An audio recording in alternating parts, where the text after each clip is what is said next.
qu'est-ce qui s'est passé, Lamine?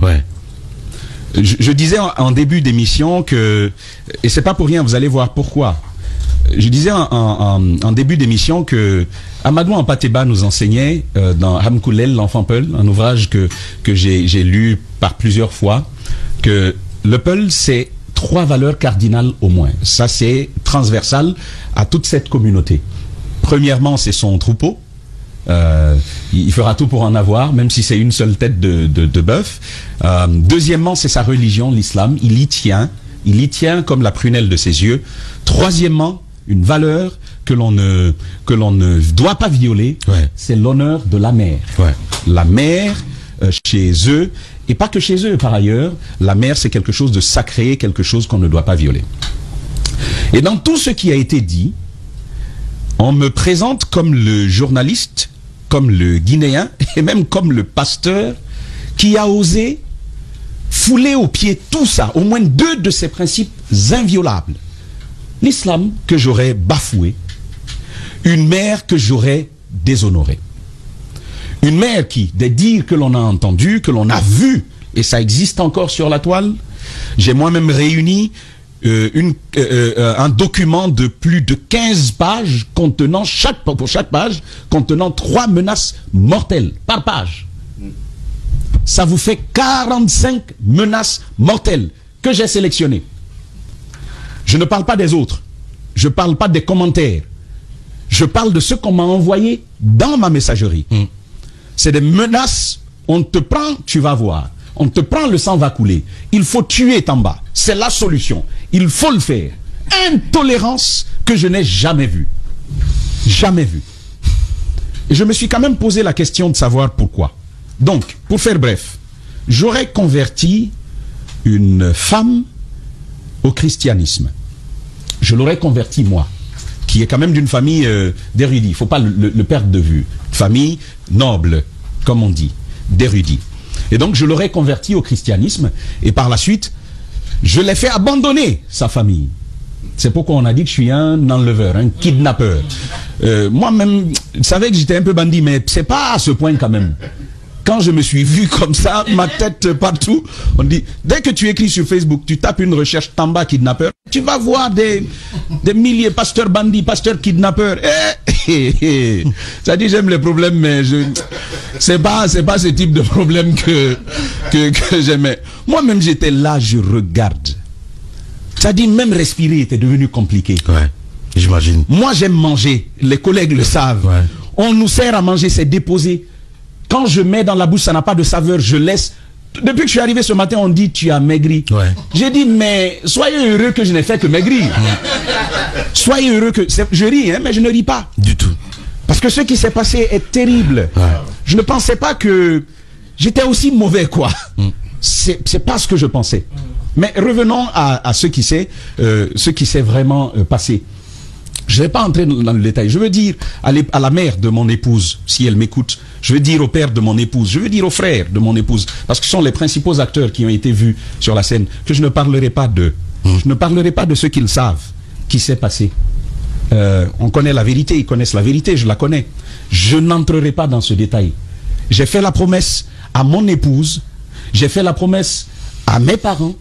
Parce que je respecte les parents. Je les respecte. C'est pourquoi tous ceux qui me suivent depuis 2018, cette histoire vit, cette histoire court. Je n'ai jamais affiché l'image de mon épouse sur Facebook, même pour ses anniversaires. Elle a de belles photos, vous savez, elle est très belle. Je veux afficher parfois pour dire je t'aime aussi, mais je ne peux pas. Pourquoi? Parce que c'est une famille d'honneur dans la tradition, dans la communauté. Vous allez à Tindi Madina, c'est pas une simple famille. Et c'est à cause de ça, c'est pas par peur. Mais vu qu'ils tiennent beaucoup à leur honneur, je n'ai jamais affiché ça. Sur Facebook, sur la carte. Moi-même, je n'ai jamais affiché la carte de mon mariage. Sur Facebook. Parce que je voulais préserver leur honneur. Je n'ai jamais mis le vrai nom de ma femme. J'ai entendu Yakumba Diallo sur film dire que même le nom de famille, on serait allé modifier ça et que j'aurais besoin d'un décret présidentiel. Oumou Hawaba, c'est son nom. Mais c'est comme ça se passe partout. J'ai mon cousin qui allait épouser une femme malinquée. Joseph, il m'écoute certainement. On a dit, à partir d'aujourd'hui, tu vas t'appeler Youssouf. On en rit même à la maison, je l'appelle Youssouf. Parce que quand les gens se convertissent autant dans l'islam que dans la chrétienté, vous avez le choix, c'est pas obligé, vous avez le choix de choisir un nom ou pas. C'est comme ça que ça se passe. Notre Moussa Moïse était Moïse Silla. Il est Moussa Moïse Silla aujourd'hui. Sur son extrait d'acte de naissance, aujourd'hui vous allez voir comment on appelle Moussa Silla. Mais c'est ça. Les gens sont donc libres de choisir un nom. Ma femme a lu dans la Bible l'histoire d'Esther. C'est une belle histoire dans la Bible. Et elle a choisi de se faire appeler Esther. Mais même maintenant, je l'appelle Oumou. C'est son nom. Ça n'a jamais changé. Donc pour ceux qui ont dit qu'on a changé même le nom de famille. Et donc je veux, c'est-à-dire kidnapper ne suffit pas. Il faut que j'efface même son histoire avec sa lignée pour en faire Oumouhawa Milimuno. Ça colle même pas bien. Donc c'est pas, il y a vraiment des choses qui ont été dites comme ça. En revenant à ce qui se passe. Je disais donc aux parents de mon épouse, je ne dirai rien comme je l'ai fait depuis le début. Vous savez, chez nous, on dit que la belle famille, c'est comme l'œuf et la pierre. Ouais. Tu lui tombes dessus, tu te casses. C'est moi l'œuf. Elle te tombe dessus, tu te casses. Je n'ai pas parlé avant d'eux, je ne parlerai pas d'eux aujourd'hui. Mais je veux simplement dire aux Guinéens, ce qui m'a résolu à prendre la parole aujourd'hui, beaucoup de choses ont été dérangées. Depuis 2013, je suis dans cette émission. Ouais. Je n'ai jamais eu un scandale. Le moindre, ouais. Je ne l'ai jamais eu. Jamais. Et même quand on a écrit mal sur moi, on se retrouve. Moussa Hiro, tu te souviens? Un monsieur s'était levé, il avait écrit sur nous, il avait dit qu'on avait pris de l'argent avec le monsieur du Conseil guinéen des chargeurs, l'ancien. Ouais. Même devant les juges, même devant ceux de la corporation, c'était établi qu'on n'avait jamais versé dans ce type de scandale. La réputation, c'est important. Très important. Tu prends, non, le journaliste ne vaut que ce que vaut sa réputation. Ouais. Qui va t'écouter quand on dit que lui n'est pas écoutable? Permettez-moi l'expression. Il n'est pas audible. Et donc, on a pris la décision de me présenter comme quelqu'un qui a détourné une fille, qu'il a épousée, sans demander l'autorisation de l'épouser à ses parents. Je veux dire une seule phrase. Tout ça est faux. Tout ça est faux. Sans en donner plus de détails. Avant de prendre la parole ce matin, j'ai demandé au procureur général Charles White de me donner l'autorisation au moins d'aborder certains aspects qui ont été développés par des journalistes dans la presse. Et je lui ai fait la promesse que je ne parlerai pas de mes beaux-parents. Je ne le ferai pas. Mais tout ce qui a été dit, est-ce que j'ai prié pour elle pour son mal de tête? C'est faux. C'est faux. Est-ce que je l'ai amenée à l'église pour prier pour elle? C'est faux. Est-ce que je n'ai pas demandé la main de cette femme? Chez nous, moi-même je suis petit. Mais mon père, mon père et mon tuteur ici, ils savent ce qui s'est passé. Ça aussi c'est faux. C'est faux ce qui s'est passé. Est-ce que j'ai interdit que ma femme ait contact avec sa famille? C'est faux. Totalement faux. Et donc je me suis posé une question. Pourquoi? Ouais. Je vous assure, encore ce matin, je ne sais pas pourquoi cette campagne a été lancée sur les réseaux sociaux. Je n'arrive pas à comprendre. Parce que figurez-vous que même devant le procureur, un membre de la famille a dit « Tamba ne m'a rien fait, il n'a rien fait à ma famille. » Devant le procureur. Alors, dans la famille, on s'est dit « Mais pourquoi alors si je n'ai rien fait à la famille ?» Et le procureur même est revenu là-dessus. Vous l'avez caricaturé, je n'entre pas dans ces détails. Ils savent ce qui s'est passé devant le procureur. Lamine, je prends la parole ce matin pour relever un certain nombre de faits. Et je veux que tous les Guinéens qui nous écoutent et qui veulent la vérité, c'est pas ceux qui veulent accuser pour accuser. Je ne parle pas d'eux, parce que eux, on ne peut rien faire pour eux. Je parle de ceux qui veulent savoir ce qui s'est véritablement passé. En venant ce matin, j'ai regardé mon numéro de carte de presse. J'ai la carte numéro 1481. Et j'ai pris ma carte à la HAC il y a plusieurs mois en arrière. Ça veut dire quoi? Ça veut dire qu'en Guinée, nous sommes plus de 2000 journalistes. Et je veux que les Guinéens entendent. J'en veux, non pas à la famille. Je comprends la réaction de la famille. Mais j'en veux aux journalistes. Plus de 2000 journalistes en Guinée. Et tenez-vous bien, je le dis devant Dieu, en toute la vérité que je connais. Aucun journaliste guinéen, sur les plus de 2000 que nous avons en Guinée, ne m'a appelé pour savoir la vérité. Aucun ne m'a appelé pour savoir ce qui s'est passé. Aucun. Et je vais revenir sur certains. Parce qu'ils m'ont nommément cité. Ils ont dit ce qu'ils avaient à dire sur moi. Pire, ils ne m'ont pas appelé. Ils ne vous ont pas appelé non plus. Vous qui êtes proche de moi. Alors qu'ils ont fait des écrits.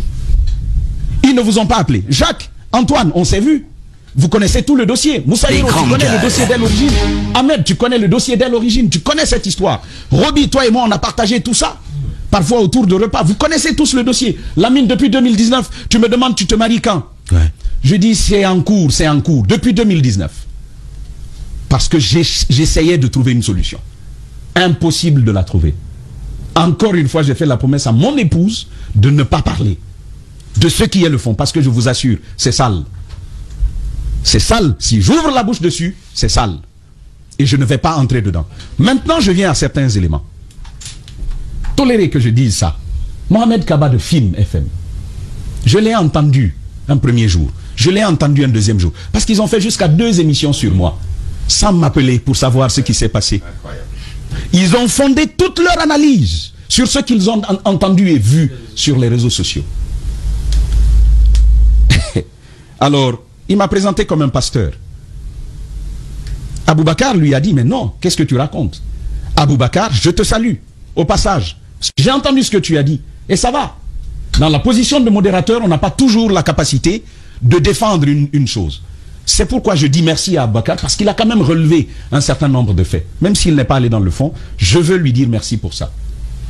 Mais Mohamed Kaba, un talk show c'est bon, la folie du studio c'est bon. Mais quand ça se joue sur la vie des gens, il faut faire attention, on ne marchande pas sa notoriété sur tout. C'est pas sur toutes les choses qu'on marchande sa notoriété. Je suis à terre, mais on vient, on me marche encore dessus. Et sur du faux. J'étais assis à la maison. C'était pas bien ces moments-là. C'était pas bien pour moi. C'était pas bien pour mon épouse. Les pleurs que j'ai dû canaliser, moi-même j'ai envie de pleurer. Mais elle pleure. Comment je peux pleurer? Parce que j'avais quand même aussi besoin de pleurer. Hein. Mais on a dit en Afrique, un homme, ça ne pleure pas. Ça pleure à l'intérieur. Ah, ça pleure à l'intérieur. Il y a eu beaucoup de larmes à l'intérieur. Je pense que c'est quelque part là-bas que j'ai évacué tout ça. Mohamed Kaba a dit, c'est une secte, mon église. Je veux quand même rappeler à Mohamed Kaba que l'église protestante évangélique de Guinée est plus guinéenne que la République de Guinée. Pourquoi je le dis? Il y a 3 confessions religieuses qui ont participé à la fondation de l'État guinéen. Il y avait l'État guinéen, il y avait l'église protestante évangélique de Guinée dedans. Là où il y a le siège, là où il y a le palais du peuple, regardez la petite maison qu'il y a derrière là-bas. Cette maison-là est un temple de notre église. Mohamed Kaba, il ne le sait pas, je vais le lire. L'église protestante évangélique de Guinée est en Guinée depuis 1918. 1918. Elle a fourni à la Guinée un président du Conseil chrétien de Guinée. Elle a fondé les plus grandes écoles privées de Guinée, les écoles Emmaüs. Elle a le plus grand nombre de centres de santé dans l'église, en République de Guinée. Les centres de santé privés, c'est pour cette église qu'il qualifie de secte. Plusieurs cadres, y compris aujourd'hui de l'administration, sont sortis des écoles Emmaüs. Même ce Roby qui est là, il a étudié aux écoles Emmaüs. Et je veux aller plus loin. Cette église dont on parle, quand on a demandé à Koutoubou Moustapha Sano quel religieux pouvait conduire la transition de 2010, savez-vous qui on est allé choisir? Le pasteur Samuel, fondateur des écoles Emmaüs. C'est de cette église, il parle de ça comme une secte. Aucun respect pour la religion des gens. Sauf que quand tu me présentes comme un pasteur qui sabote l'honneur d'une mère, qui sabote l'honneur d'une religion. Moi j'ai beaucoup d'amis musulmans, vous en êtes ici, d'autres sont là-bas. Vous savez quel respect j'ai pour ça. Mais on me présente comme ça. Un pasteur n'est jamais seul, il y a toujours un monde derrière lui. Il me présente comme un pasteur. Ça veut dire c'est un groupe. Les grandes il a osé ça. C'est pas pour rien finalement, vous avez vu sur les réseaux sociaux, la violence c'était une communauté contre une autre. Moi j'ai reçu des messages, si vous lisez, vous pouvez pas croire qu'un Guinéen peut te dire ce que j'ai entendu. Nous sommes des sous-hommes, nous mangeons n'importe quoi, nous sommes des cafres. Pourquoi elle irait salir son honneur et son prestige avec des mécréants? C'est sorti de ce type de communication. Et je veux terminer que, même au plan médical, Mercy Ship dont on parle, vous connaissez le bateau Mercy Ship, qui donne les soins à la Guinée. Ils pensent que le bateau là est venu en Guinée comment? Les bateaux Doulos qui viennent ici, c'est venu comment? Il y a beaucoup d'autres œuvres, je ne peux pas revenir dedans. On ne peut pas parler de l'église protestante évangélique de Guinée comme d'une secte. Et puis plus loin, envoûtée. C'est tellement petit que je peux pas, que je n'ai pas à m'exprimer là-dessus. Je veux simplement lui dire que je n'ai jamais ouvert la porte de la maison d'un marabout. Dieu voulant, je ne l'ouvrirai jamais. Je crois en Dieu. Même dans ces moments que j'ai traversés, avec une seule âme, j'étais à genoux et je priais. Je crois en Dieu et je continue de croire à cela. Je ne veux pas m'attarder là-dessus. Mais il est même allé jusqu'à parler de mon épouse comme quelqu'un de folle. Quelqu'un de fou. Ça, c'est violent. Et c'est à cause de lui que ma femme a voulu prendre la parole le lendemain. Mais Dieu merci, on a réussi à calmer ça pour aller plus loin. Mboné, Guinée 114. Je pensais que c'était un ami. Je pensais que c'était un ami. Il s'est permis dans cette situation, vous savez, quand quelqu'un est à terre, il faut le laisser. Il a écrit qu'il a tenté une médiation avec moi et que par arrogance, j'ai refusé la médiation. Il ne dit pas la vérité. Il ne dit pas la vérité. Il m'écoute et il sait. Il m'a appelé de la part d'un des frères de la famille. Et il a dit, Tamba, on m'a demandé d'écrire un article, mais j'aimerais recouper l'information. Lamine, si tu te souviens, un moment, il t'avait appelé. C'était pour ça, recouper l'information. C'était pas de la médiation. Quand il m'a appelé, je lui ai donné ma version. Et je lui ai dit, je t'empêche pas d'écrire. Écris, mais prends en compte aussi ma version. Il dit, non, non, non, si c'est comme ça, je vais leur parler, ils n'ont qu'à laisser cette affaire. C'est ce bonnet que j'ai vu sur la toile qui écrit que moi, Zacharie, j'ai été arrogant, sinon il avait tenté une médiation, il voulait régler ça. Et après ce qu'il a écrit, là, il continue à m'envoyer des messages. Je dis, hey, moi, je ne suis pas hypocrite. Ne m'écris plus. Une telle amitié, je n'en veux pas. Ne m'écris plus, je le lui ai dit. Et ça c'était mauvais. Et en terminant avec Traoré, de Guinée 7. J'en parle ici parce que c'était violent, ça. Traoré, le grand frère de notre Maka, Traoré, il sait, il a mon contact. Nous échangeons, eux tous, ils ont mes contacts. Si mon téléphone ne marche pas, je suis sur Internet. Personne ne m'a écrit. Mais il s'est fendu, il écrit bien. J'ai tellement d'admiration pour lui. J'en avais tellement. Moi, je ne suis pas des gens qui disent, comme il y a la compétition, je ne respecte pas les mérites des gens. Moi, je reconnais le mérite des gens. Traoré, c'est un des meilleurs journalistes que nous avons. En tout cas, à l'écrit. Et il a utilisé sa belle plume. Mais elle a servi le mensonge. Cette belle plume a servi le mensonge. J'ai été très dessus. J'ai été très blessé qu'il ait écrit ça, lui, Traoré. C'est quelqu'un que je n'appelle même pas par son prénom. C'est comme Akumba. Je n'ai jamais appelé Akumba par son prénom, pour tout le respect que j'ai pour lui. Antoine, tu te souviens? Quand j'ai été nominé comme journaliste d'investigation, comme pour être un des meilleurs journalistes d'investigation en République de Guinée, je t'avais dit, si tu n'avais pas déjà affiché mon nom, je t'aurais demandé de ne pas me mettre dans cette catégorie, parce que pour moi, Akumba, c'est une référence et je le respecte. Je vous l'ai dit à tous. Bien sûr. Mais même l'investigateur par éminence de la République de Guinée ne m'a pas appelé pour savoir ce qui s'est passé. Si mon téléphone était éteint, à un moment il voulait avoir Lamine. Il ne l'a pas eu. J'ai encore revu nos conversations, ça et là. Il est passé par Messenger pour avoir le contact de Lamine. Akumba ne l'a pas fait. Les grandes gueules. C'est sur des gens comme ça qu'on doit espérer, pour que la vérité soit entendue. Je ne demande à aucun journaliste de me défendre. Je demande aux journalistes de faire leur travail. Sauf que dans ma situation, la vérité n'a pas eu d'allié. Dans ma situation, la vérité n'a pas eu d'allié. On a préféré se cacher derrière l'ethnie, il faut le dire.